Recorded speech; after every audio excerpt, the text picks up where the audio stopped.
Get a win. It's been a while coming. It didn't look good for a while there. Still a lot of stuff to clean up. We still made some mistakes, but you know, I was proud of the guys. They made some plays. We had a couple guys step up big and make some plays, and it was the difference. We had a chance to really bury them early on, and we couldn't get out of our own way. You know, it was almost deja vu of the way the season goes. We get down on their side of the field, we get penalties, we fumble the ball, we do whatever to stop us, and then they drop the kick and we try to pick the thing up, knowing you can't advance a muff kick. I guess I know, I'm not sure they do. So I didn't do a very good job getting that across to them. But I was proud of the way they fought through some adversity in the second half, because it kind of ebbed and flowed, and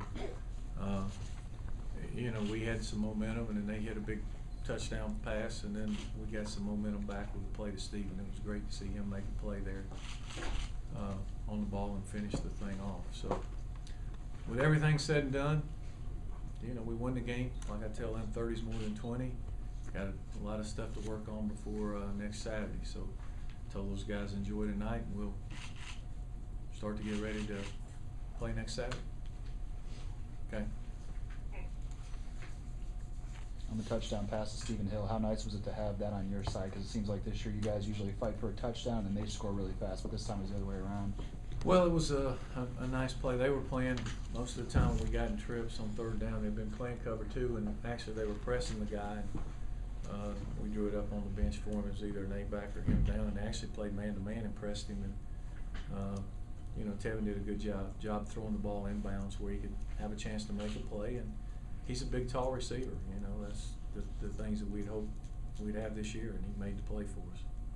Coach, there was a 4th and 2 play, and you went for it, and Tevin got the first down. Looks like you're trying to call a timeout there. What did you see, and how did it end up working out for Tevin? They weren't lined up the way that they needed to be for us to run the play, and it was just kind of chaos. And he got the first down, but it wasn't our fault. So they all just kind of shot down inside, and he bounced outside. I'm not sure we blocked a couple of them. Coach, everyone talks about, it's going to talk about Mario Butler's big play on the interception return. But before then, he made a big play stopping and got behind the line of scrimmage. How crucial was that? That was a big play. It was a good call by Deef buyout. I mean, he fired, you know, we brought the corner on run support and brought him hard inside. And guessed right on the sweep, and I think that probably dictated the pass, you know, because they thought he was firing and they were going to throw it. And we changed up a little bit there in the second half and cover two, the way we were dropping receivers, and it was great to see him finish it, not only catch it but to finish it. It's a big play, no question. Anthony touched the ball 34 times today. You guys really got him going. Was it Yeah. good to see him get Well, that no, they were running everybody to the perimeter early. That's what they did against Navy, and what they did against the option teams, and so they were running the inside linebackers hard outside of the perimeter, so they only had 4 guys inside. And I told our guys all week, we're going to hammer the guy. I mean, that's what you got to do. I don't care if you're making yards or not. If they got everybody on the perimeter, you got 5 to block 4. And they got to get it done, and he's got to hammer it in there. And for the most part, we did pretty good, but we didn't break any real longs after the first couple. And when you do that, you can't make mistakes. You can't have motion penalties, and you can't get penalties where you get behind the marker. Our third downs were atrocious in the first half. I think we were a little better in the second half. So we couldn't stay on the field. We came up 6 inches short. I was going for it on 4th down from our own 30. And again, something we do 9 million times. Wrong A-back goes in motion. I mean, it's stuff like that drives you nuts. I mean, just lack of concentration. Speaking of penalties, what could you tell happened on that first long run Anthony had that got called on? I couldn't tell. Don't get me started on that. Do you think that all the penalties were killing the momentum in the first half for both teams? It seemed like it was just They stalled sure did like out. to throw them, especially on big plays. So, yeah, hey, it is what it is. They call them on both sides.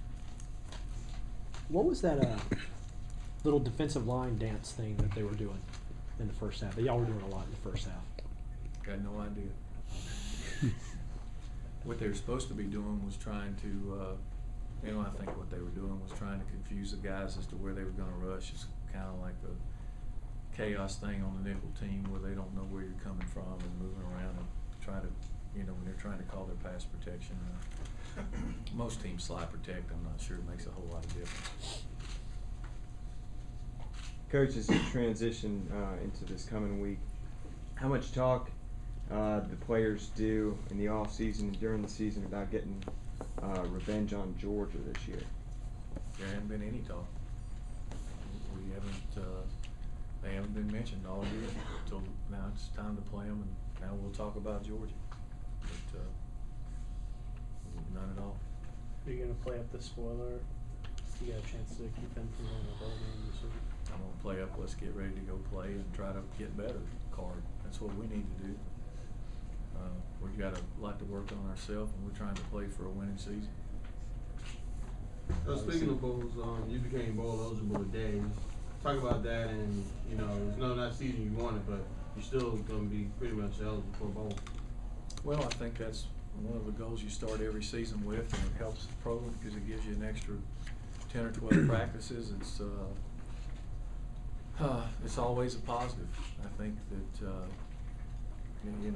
we didn't accomplish a lot of the goals we set as a team, but we still got a chance to play another game. So at least these guys know they got 2 games left.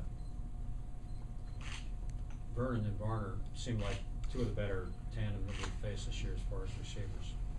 Yeah, I think David does a nice job, and Duke does a nice job offensively, moving around and they hit some big plays. They're going to get some passing,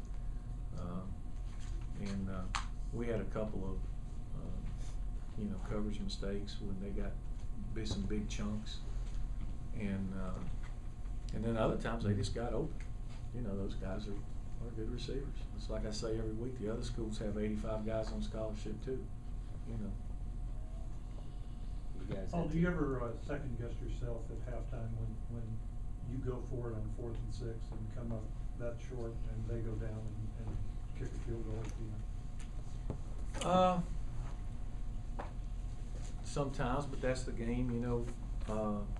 I thought we had a play that we could make the first down, and the ball was still on the 40-yard line. I mean, it wasn't like we gave it to them on our end. I mean, they drove it 50 yards in 40 seconds with no timeouts. In hindsight, do I wish we'd have kicked it? Yeah, but hindsight's 20/20, and if you make the first down by 6 inches and you go in and score and you take the lead and you get the ball first to start the second half, we were right. We needed one more first down to be in field goal range ourselves. So the one thing that you never know. The thing that I actually thought about was when I took the timeout, I thought about letting the clock run down more before I took the timeout. But if you're going to do that, it defeats the whole purpose in going for it. So it's always if they go down and score, you always second guess. It's always hindsight. But I've done this a long time, and hindsight's always 20/20. Have you ever played today where they had to kick off 3 times in a row? Right. Have you had something that come up before? That was kind of unusual. Probably through the years sometime. I don't know about 3 times. I was disappointed we didn't get any better field position out of it. I mean, we had several opportunities to do that, to get better field position to start the drive. When did Blair know he was going to handle the punting duties? Probably on Tuesday when Chandler Anderson hurt himself in practice and Sean Poole slipped on the curb getting a Slurpee at 7-Eleven and had knee surgery, both all in the same day. So we lost both punters. That's just kind of the way the year's going. We lost both punters. It's like our offensive guards, our freshman offensive guards. They just need one helmet because one of them's down. We'll get him back, and then the other one goes back. And I don't think we've had a game where both those guys started and finished. So It's just been one of those years. Blair seemed to have a pretty good day punting. Yeah, for not Scott's doing punted it in a before. year. I didn't worry about Scott being the punter. I mean, he's punted in games and he's a senior and he's made some big kicks for us, so it wasn't that big a deal. Speaking of Blair, he also hit 2 really big field goals that really kept you in that game today. Yeah, I mean, Scott's been a consistent kicker all year. He's done a good job on field goals all year. Their kicker's a heck of a kicker. I mean, that 55-yarder there in the fourth quarter was just a tad short. I mean, I was watching him in pregame. He's got a strong leg. He's a really good kicker, and you know, he missed the one, and that's the difference sometimes in games. I mean, that's what you have to have sometimes to catch a break and win the game. You know, nobody will think about that 2 weeks from now, but that was also huge when he missed the field goal. One or two more, Coach. Anybody else?